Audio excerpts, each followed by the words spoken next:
Now I want to focus more on the part of how you came to America. So could you tell me the story of that whole process? Okay. Yeah, that's very interesting. In the camp, obviously you refugee now, you just had to go wherever you go. Hmm. So when we went to the camp, up there in what we call, the office of, I guess, immigration, what have you, they would list out all the country that would sponsor refugee. Okay. So what they do is that, they would list, like, for example, France, Germany, whichever country willing to sponsor. There were probably 10 or more. I don't remember, but all I know is that my parents did pick up five countries. I know they signed for Germany, Hmm. Canada, okay, France, Australia, and America. Five countries, and all these times I said, my aunt was in France. We thought we were gonna go to France, so I learned. But anyhow, we signed for Canada and everything else. And whoever will pick us, right, by choice, we sign them up, and just time wherever or whatever country willing to pick you, and you would go to interview. They will. I don't know what kind of interview. All I do know, they go there, they sit down, ask you questions, stuff, and then just wait. Okay, but this is how I know how we got to America. So 1979, I remember distinctively. One day was lots of people everywhere. News report everywhere. What's going on? Oh, we don't know nothing, right? At least I didn't know. So basically, it's a lady, come visit the camp. Come to find out, that lady is the first lady of America. President Washington's wife. Okay, the first lady Washington Carter. Okay, Hmm. so she was there visiting the refugee camp in Thailand. She was visiting your camp. Correct. So she was visiting the Cambodia camp, the Vietnamese camp, and the Laotian camp. It's like 3 day tour. So she was there, and I saw a glimpse of a person walking. We climbed the tree or whatever we have there. All I know is a bunch of people following everywhere. It's pretty crowded, and obviously the condition was pretty bad. So I know that's okay. Something happened, right? Well, a few months later, don't know what. All of a sudden, all the name of people get to go interview to come to America. Okay, and we were all there. I didn't know any of this, right, until later on when I studied later. Oh, the president, first lady, come back to the U.S. Hmm. and tell Mr. President that, look, the condition there is bad. We need to help these folks. So the legislature, I guess, passed a temporary refugee relief act of some sort to help these people, and that's why all of a sudden, it was floodgate in the 1980, 81, 82. All these refugees were able to head out of there. So all of a sudden, right, we let wait there. People in the camp for at least 5 years didn't go nowhere, Hmm. couldn't go anywhere. So all of a sudden, their name was listed out. Okay, America will sponsor you now. Not just America, Canada, Australia also open, but not as much. Only the U.S. have the most, Hmm. and our name happened to be on there. Actually, I believe we did interview with Germany, maybe Canada and America, because you just go interview, Right. right? Your name's called, you're up, just go interview. But Well, America, what do you have to lose, right? correct. Go So for we it. interview, and then America was called. Okay, interview first time, second interview, third interview. We don't know what that means, but third interview come. Okay, you ready to go to America? Okay, so that was it. So that happened fast. Like that was just. Yeah, I mean, people were like 2 3 years. I mean, 5 years or so, but we were there two plus years was fast already. People, man, 2 years, you gotta go. So people saying you gotta go already. There's only 2 years there. Yeah, we did. So we our name was on that list. Again, I think we'll go to three interview, Mhm. and they say, okay, I guess because big family. Who want to sponsor you? I mean, 7 people in the family. You out of your mind? But somebody did sponsor. Oh, actually, no. I take that back. My sister Kim, she was already left and went to France already. So there were 6 of us left. But then, of course, my aunt, was coming with us as well. So anyhow, the point is that we got interview, okay, and then after that we go. Now, of course, in the interview process, they already do, they do physical checkup.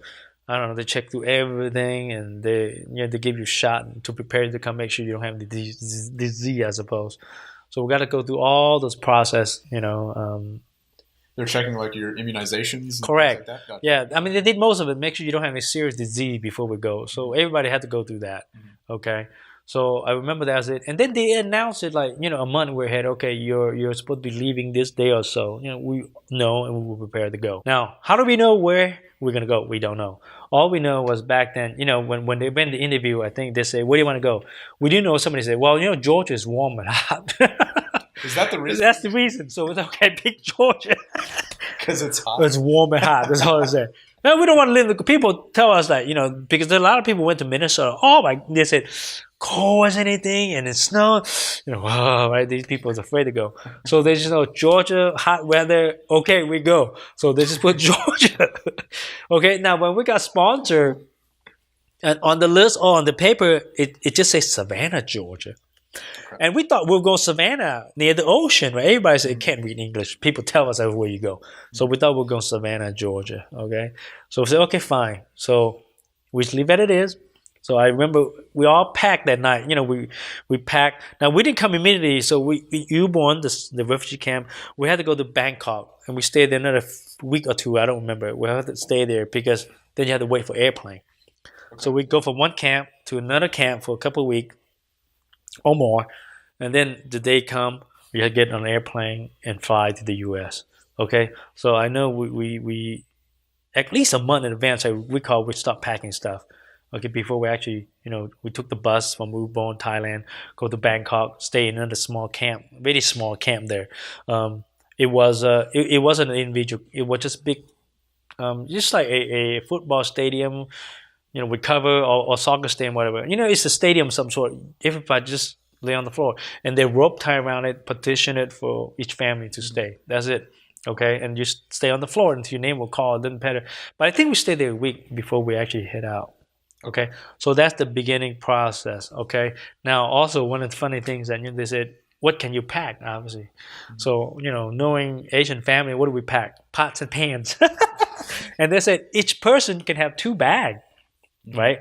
So, I mean, we don't have any luggage, nothing, just box and bag. So, box of this, box of that. So, everybody, all the kids, everybody get 2 boxes or something. So, we just pack and go. Well, it was a lot of you, right? So, you got... Yeah, there were 6 of us. Yeah. And also, I have one other aunt who come with us. So, there's 7 of us actually come together. Everybody get 2 boxes or something. 14 boxes. Yeah, it doesn't matter what. All I know is that there's 2 for each. It's not all mine, but bunch of pots and pans. So that's the journey coming to America. So now on the day when we will call again, I think they only come one day and say, okay, you're going to America tomorrow. That's it. So you have to get ready and go. So they just showed up and you were like, yeah, and they announced on the list, because a lot of people, and I'm pretty sure they have issue. You probably missed your boat already. We don't know. They probably call and we don't know.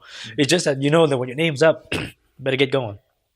So remember, we have to, go from the camp. It's like in the night, like nighttime too. We went to the airport, and this is the first time I ever experienced the airport life and westernized toilet. Okay, unfortunately, what kind of toilet you have in the East is basically squat. Mm-hmm. You all squat. I don't know if y'all ever seen those squat toilet. Went to the airport, obviously, it's a sitting toilet. Oh my goodness, I went in there. Obviously, I didn't know how to use it, but going in and notice it, none of the people have to use it. Oh my goodness, it was the worst I ever seen. Right? People don't know how to use it. They don't know how to squat and how to sit. It was just a mess everywhere. It was all over the floor. Oh my People don't know how to use it. Oh man, it was terrible. But it's the first time I noticing westernized sitting toilet at that point. Wow. I never seen it before. So it's a mess. And of course, from that point, get onto the airplane and heading to America. Had you ever flown before? That's right, never.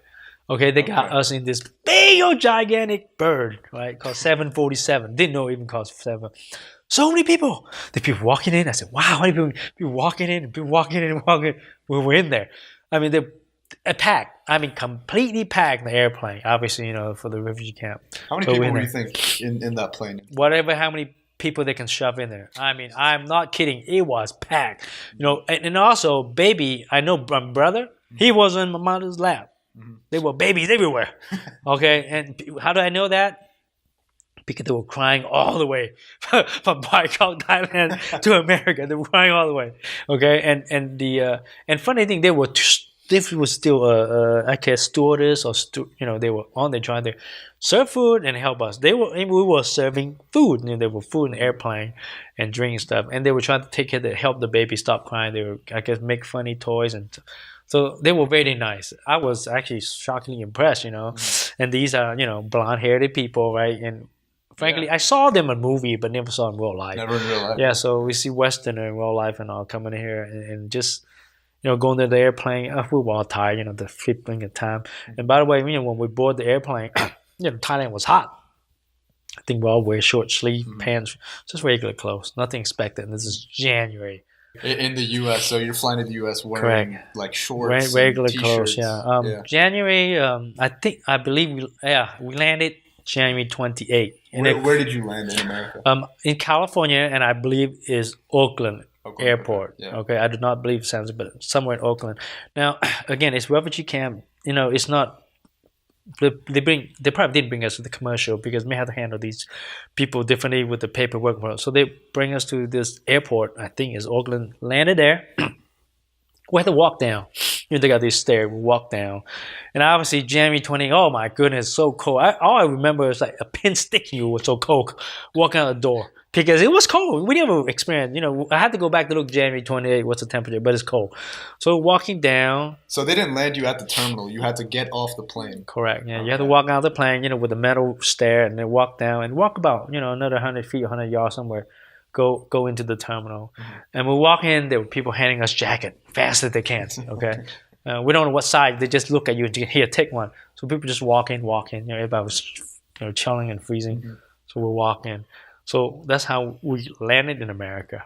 Before I got to America, we also stopped in one other place before here. It was now to come think it's in Japan. They just stopped one place. So at first when we landed here, we didn't know this was our destination. We just follow the crowd. We just go. Obviously, don't know English, don't know nothing. Just follow whatever they tell you in the loudspeaker. We just go and follow the group. Where they take you, you don't know. You just go. So we thought maybe this is just a temporary thing. We had to go somewhere. We didn't know, which we did go somewhere. So we would stay in this airport. Waiting for things. Now, it's a funny story I want to tell you that, when you go to America, the different people have different experience. So I want to tell you an experience that I will never forget. This is when you were in the airport. In the airport, okay. Yeah, coming in, right? Right. It's probably dinner time, right? Coming down the airport, going there, waiting, got a jacket, just waiting in line. So all of a sudden I smell this, wonderful aroma. Coming out, I don't know what the heck it is. So all of a sudden, this person hand out everybody get a box, a box of stuff handed. We were just looking at it. Smell good. We know that it's dinner time, right? Open up, right? There's 2 pieces of chicken and 1 piece of roll. Okay, that's all it is. Okay. Well, obviously, and I didn't know what it is back then, but because batter and everything. Okay, but it's fried chicken. So first thing you open, we eat all the chicken. I remember we eat the chicken and eat the bread. We actually eat the bread first, finish the bread. Then we're stuck with the chicken. And I remember I asked Mom, what do we do with the chicken? All the meat, because we don't eat meat that much, right? No bread, just eat meat. Well, everybody, no bread, no rice, no what? You just eat meat. Just eat the That's chicken. a lot of chicken, okay? So we just eat the meat. So it's the first time I had, 2 pieces, big old thigh, and so we eat just the meat and chicken. But obviously, that's our first meal in America. Didn't even know that this is America yet, right? We just landed. Right. Didn't know this is American food either, okay. Right? Until later on, fried chicken. Wow. So, that's right. Thinking back, this is America. Once you eat the fried chicken, you are in America. So it wasn't welcoming. Come think of it. What a wonderful time to taste the first, fried chicken. I don't know what brand it was. All I know is fried chicken. It's America. So I tell that to my friends about. Yeah, the first thing I eat in America, fried chicken. You are in America. That's right. Yeah, so fried chicken is the first thing I eat in America, and awesome. A biscuit, yeah. So were you in Oakland at this time, or had you landed? Yeah, that's it. In Oakland, we're still there in 7 days. 7 days. So at the airport, we got our first meal, right, the fried chicken, and then we got our jacket. Everybody got. So we wait there. Then the bus take us to a hotel. I remember this distinctively. So we all go to the hotel. It was a travel lodge. I don't know where, but all I know, I remember the little thing. It's a travel lodge hotel, a motel. We stay there. Okay. Now, we don't know where we're going to go. All we know that there was the interpreter come and say, okay, you guys stay here until I call you. That's all I heard of. Okay. Call until we don't know when. So we stay in the hotel. Well, at first it was just our family, 7 of us. And a few hours later, another family come in. In the same... In the hotel room. In the room. Yeah, darn it. Another 6 hours. A few more people come.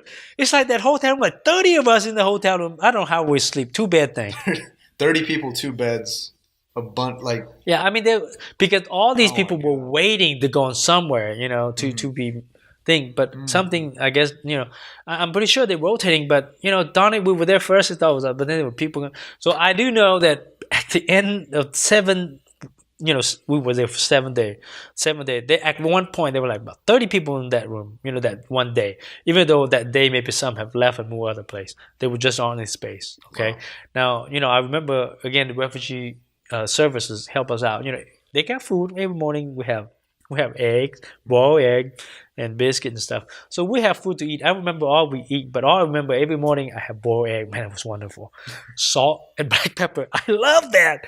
I don't remember how hard you have that, but anyway, I remember eat 2 boiled egg every morning, and a bunch of potato, boiled potato. It looks like egg, and yeah. So they had that. I remember. I don't know what else. I can't think of it, but I do know there's this thing to the boiled egg. I mean, this is one of my favorites. You had that, and then we were waiting for people to call us. So 7 day later, again we got on an airplane again. Don't know. They just say here's the ticket, fly Wow. to another place. Okay, and then of course this time we know we'll go to Georgia, and we thought we were going to Savannah. So anyway, so we wait there. I don't know. We wait there like forever in the airport, right? Wait forever. Okay, like wait a day almost seems like like a day in the nighttime, and then fly all the way to Atlanta. Okay, so we flew there. Well, I know one thing we got here in Atlanta, we starved to death. We wait again. We got here something like in the morning, and we wait till nighttime again before the airplane fly to Macon, because I think they got one flight to Macon, Right. Georgia. If we fly to Atlanta, I know we stopped it, but we wait all day long. Then we fly again down to Macon. Warner Robins is actually our destination. We fly to Macon. So that night we went there. I don't know, probably 10, 11 o'clock. We fly to Macon. First time our sponsor, these are wonderful people, come to receive us, to take us to our home. Okay. And so these were the people that sponsored you when you were in the refugee camp as well. Is that what, No, this that's is not how it different? works. Okay. Everything in the refugee camp is unknown, which is United Nations. United But the Nations. sponsor people, from what I learned later on, is that United Nations hand out social services to all kind of organization, nonprofit, and churches. Say, okay, we have refugees seeking home. Well, your organization wasn't sponsored it, and then it's distributed out to different organization, churches, what have you. Okay, so in your situation, there was a family that went to a Catholic church, I believe. Correct. And so they sponsored your journey pretty much from that refugee camp to Macon. Right, yeah. pretty much. Right. Okay. So they had to be a family saying we're willing to accept before the paperwork even get done to be shipped here. So actually not just one family. Multiple So families, yeah, okay. multiple family that actually come together. It's an amazing story that I have to tell you guys one day. It's it's something that I only see in America. Okay, again, is the people and all that. But anyhow, just to go back to how we got to Macon. Yes. So we got to Macon. The funny thing is that they thought, okay, these people just come with nothing, right? Right, just empty-handed. So we landed, right? They actually have interpreter. They have two Thai person who are interpreter, because we speak loud. They Yes. speak Thai, somewhat similar. So they have two Thai interpreters to come in and take care of us, and they bring two car, okay, 2 car or 3 car van anyhow. So they thought it's okay, but come to find out, right? They greet us and everything's fine. And we thought, okay, great, hello, because interpreter, they explain everything to us. These are the people who come sponsor you. Yeah, that's fine. Okay, cool. And then when we go to the luggage to pick up stuff, everybody get 2 bags. And they go, huh? That many? What's all these? And how he would checking, he would bang on this here. Pots and pans. Every bag have at least 1 pot in it. So anyway, I said, oh, we're not going to fit it. So he ended up saying, okay, you got to wait here. So they got 2 more people go back to get 2 more vehicles. To get the pots and pans. Yeah, to get everywhere. So they was like, they were like 2, 3 cars. Eventually, it's like 5 vehicles take us all. Wow. To Warner Robins, Georgia. It's like 30-minute drive. To the little town there, and it's called Warner Robins, Georgia, and a little house.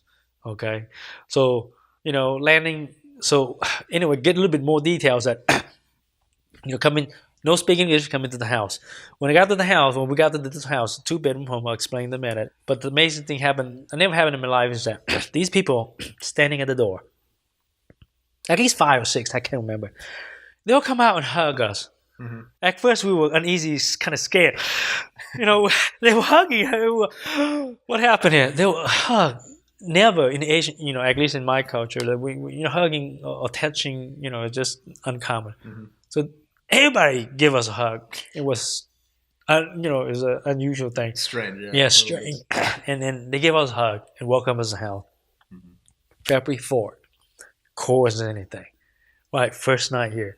Go in there, they, again, interpreters there, introduce us to the house. You know, they were 2-bedroom house, Mm-hmm. living room, little kitchen and table, and a little side room, you know, like, you know, I don't know, a laundry room of some sort. 7 of us in there. Nice. And it's furnished. Couch, full, 2 bunk beds, 4 beds in there. Parents' bed and another bed out of the corner for my aunt. You know, there's a table with 4 chairs. And funny thing, I go in there, I smell something, smells so good. We hadn't eaten yet. All the way. Yeah, you guys were starving, right? You hadn't in Atlanta.